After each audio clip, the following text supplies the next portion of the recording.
اتنے درد کے بعد بھی اگر تم صبر کر رہے ہو تو یقیناً تمہیں اجر کے لیے چن لیا گیا ہے۔ تم نے جو رو رو کر مانگی ہے دعائیں، مبارک ہو، انہیں قبولیت کے لیے چن لیا گیا ہے۔ پریشان مت ہو، تمہیں عارضی نہیں بلکہ حقیقی سکون کے لیے چن لیا گیا ہے۔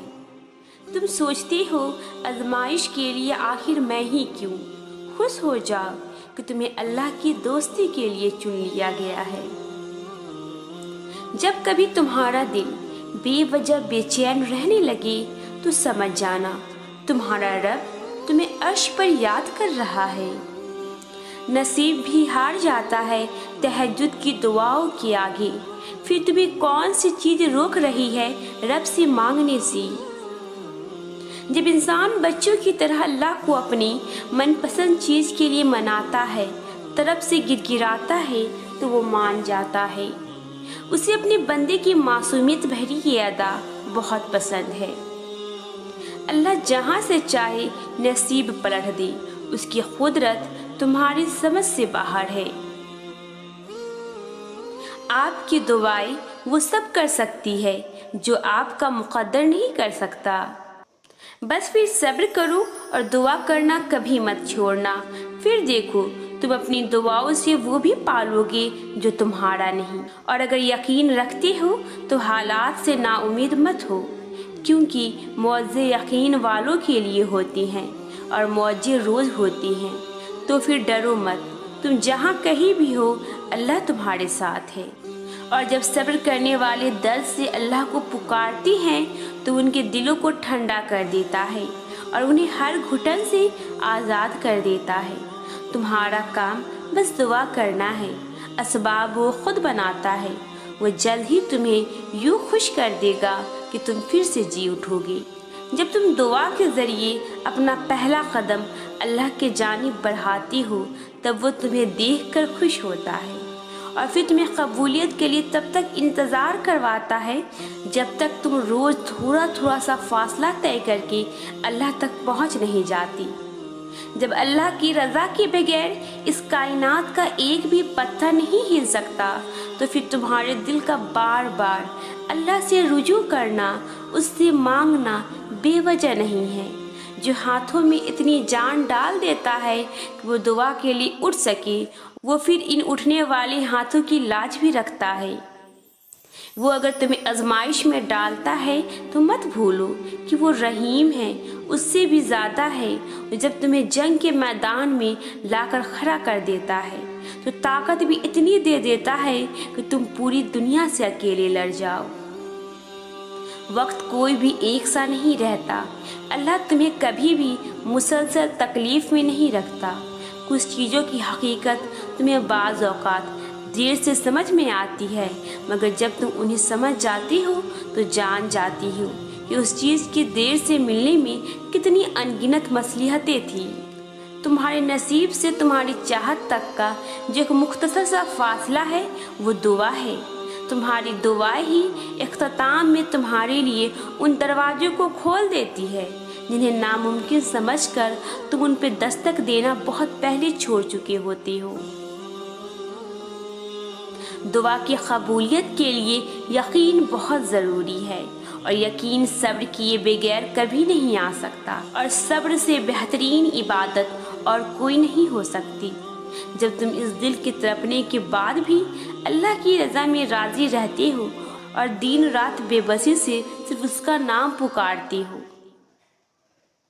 اللہ ہر شخص کو مختلف طریقے سے آزماتا ہے اور کبھی کبھار وہ تمہیں ایسی آزمائش میں مبتلا کر دیتا ہے کہ تمہیں لگتا ہے جیسے اب تم کبھی بھی اس آزمائش سے نکل نہیں سکو گی، مگر ایسا ہوتا نہیں ہے، کیونکہ اللہ تمہیں امتحان میں مبتلا کرنے سے پہلے تمہارے لیے اس سے باہر نکالنے کا راستہ بناتا ہے۔ اللہ تمہیں کمزور اس لیے نہیں کرتا تاکہ تمہیں سزا دے سکے، بلکہ وہ تمہیں اس لیے تھکا دیتا ہے تاکہ تم جان سکو کہ تمہاری ساری طاقتیں صرف اللہ کے ساتھ ہے۔ وہ تمہیں گرا کر ہی سنبھلنے کا ہنر سکھاتا ہے۔ اللہ آزماتا انہی کو ہے جن سے وہ محبت کرتا ہے۔ وہ تمہاری نظر میں چیزیں اس لیے ناممکن بنا دیتا ہے ताकि तुम उनके मुमकिन होने के लिए उसे मनाओ, क्योंकि वो इल्तिजाई कभी खाली नहीं लौटाता। वो दुआ को ज़ुबान तक रसाई देता है तभी जब उसने तुम्हें उस चीज़ से नवाजना होता है। तो फिर ना उम्मीद मत हो। जिसने तुम्हारी मनपसंद चीज़ को तुमसे दूर किया है, तुम उसी से उस चीज़ की वापस लौट आने की दुआ करो। जो रब तुम्हें एक दफ़ा तुम्हारी चाहत से नवाज सकता है, वो दूसरी दफ़ा भी उस चाहत को तुम्हारा मुकद्दर बनाने पर भी कुदरत रखता है। उन मंजिलों पर खुश हो जाओ जो अल्लाह ने तुम्हारे लिए चुनी है, फिर वो तुम्हें उन मंजिलों तक खुद ही ले जाएगा जिन तक तुम पहुंचना चाहती हो। तुम्हारा यकीन और तुम्हारी दुआएं ही तुम्हारा मुकद्दर होती है। बस तुम सब्र करो और उससे मांगो, जिससे मांग कर कभी कोई खाली हाथ नहीं रहा।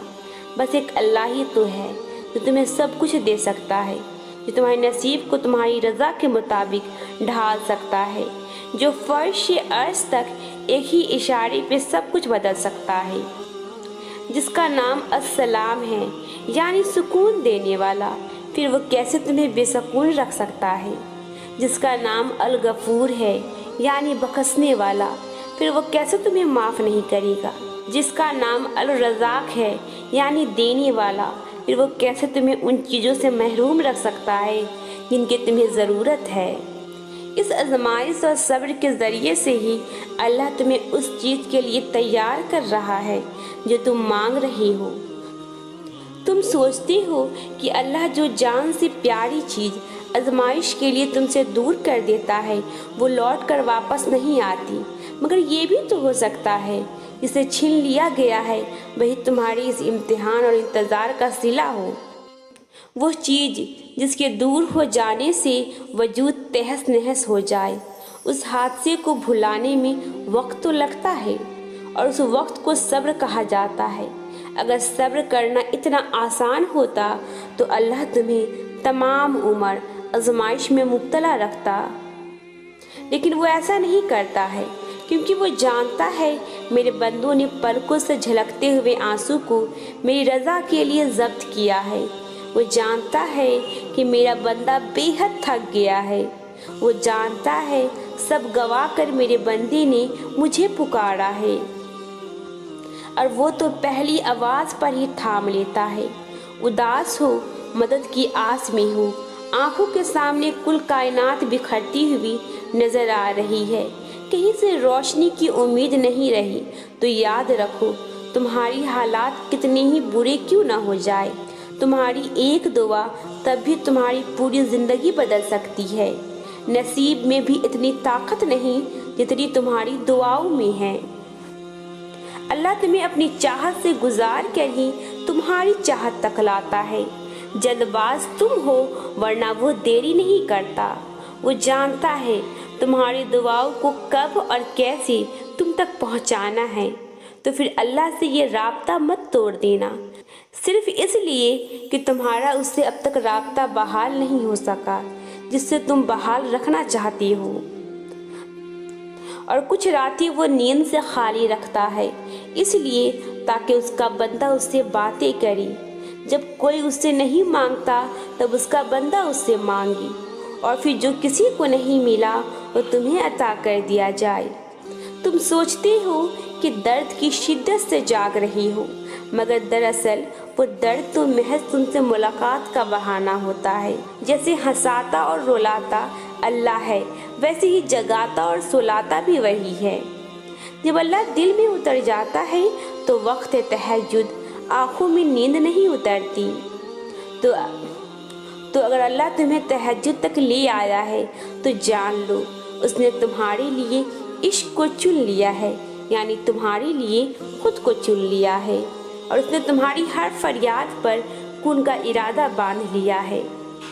कुर्ब की इंतहा को पहुंचकर तुम्हारा जिस्म सजदे में गिर जाता है, मगर कुर्बत की इंतहा को पहुंचकर तुम्हारी रूह सजदा रेज होती है।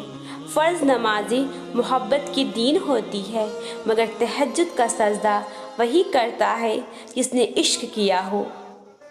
अल्लाह ने इतना सुकून कायनात की किसी वक्त में नहीं रखा जितना तहज्जुद में रखा है। तहज्जुद ऐसा पर्दा है जो तुम्हारे और अल्लाह के दरमियान हाइल होने वाले फासले से उठ जाता है, ताकि न तुम्हारी मांगने में मुश्किल आए न उसकी अता देखने में। हिम्मत मत हारो, दुआ मांगते रहो तब तक जब तक जवाब नहीं मिल जाता। जब वो तुम्हें सब्र की इंतहा को ले आया है तो यकीन रखो आजमाइश अब ख़त्म होने वाली है, और फिर हर उस चीज़ से नवाज दिया जाएगा जिसके लिए तुम रातों को उठ उठ कर झोली फैलाया करती हो। तो फिर अगर रातें बेसकून लगती है तो रातें अल्लाह के साथ गुजार लिया करो। जब सब सो रहे होते हैं तब अल्लाह को हाले दिल सुना दिया करो। जो बातें तंग करती है उन्हें अल्लाह के हवाले करके बेफिक्री की नींद सो जाया करो। तहज्जुद का पहला गम का सजदा ही आखिरी गम का होता है, क्योंकि उसके बाद कोई गम नहीं सताता और न ही कोई ज़ख्म जगाता है। फिर तो इंसान खुशी से जागता है, अपने रब से मुलाकात की गर्ज से जागता है। दुआएं कभी भी रद्द नहीं की जाती, फिर वो तहज्जुद की दुआ हो या किसी फ़र्ज़ की नमाज की, फिर वो हंसकर मांगी गई हो या रोते हुए, फिर वो किसी नमाजी की हो या बेनमाजी की। जो काफिर को भी खाली हाथ नहीं लौटाता, तुम्हें लगता है वो तुम्हें तड़पता हुआ छोड़ सकता है? अल्लाह जानता है तुम्हारी चाहत को कब और कैसे तुम तक पहुंचाना है। तुम्हें बस तवक्कल रखना है। अगर वो एक सितारा तुम्हें नहीं मिल सका जो तुमने मांगा था, तो मुमकिन है अल्लाह ने पूरा आसमान तुम्हारे लिए लिख रखा हो।